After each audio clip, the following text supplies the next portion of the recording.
সকাল থেকে সারাদিন ল্যাদ খেতে খেতে সন্ধ্যাবেলা হঠাৎ আমাদের প্ল্যানিং হলো যে আমরা একটুখানি ঘুরতে বেরোবো। তো আমি আর আমার ভাই রকেটে যাচ্ছি, মানে না সাইকেলে যাচ্ছি, আর দিদি আর জেঠিমার ঝঙ্কার স্কুটি করে আসছে। তো সন্ধ্যাবেলা আমরা ঘুরতে না গিয়ে আমরা চলে এলাম সিনেমা দেখতে। দিদি আমাদের সবাইকে সিনেমা দেখতে নিয়ে আসলো। মলের ভিতর যখন ঢুকলাম তখন চারিদিকে দেখলাম এত সুন্দরভাবে সাজিয়েছে যে দেখলে চোখই জুড়িয়ে যায়।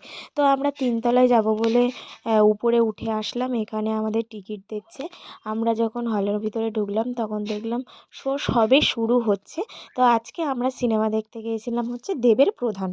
মুভিটা অসাধারণ সুন্দর ছিল, অসাধারণ। তোমরা পরিবারের সাথে এসে দেখতে পারো। হঠাৎ দেখি আমি পাশ থেকে কেমন একটা আওয়াজ হচ্ছে, তারপরে দেখি ওরে বাবা, ঝঙ্কা তো পুরো কাঁদিয়ে ভাসিয়েই দিচ্ছে। তারপরে আমি ভিডিও করছি বলে আমার ফোনটাকে ও নাড়িয়ে দিচ্ছে। তারপরে আমাদের সিনেমা দেখা শেষ হলো। আমরা এবার যাবো বাড়িতে। তো দেখো কি সুন্দর করে সাজিয়েছে। দিদিরা এখন শপিং করবে আর আমরা যাবো বাড়িতে। তো চলো, টাটা।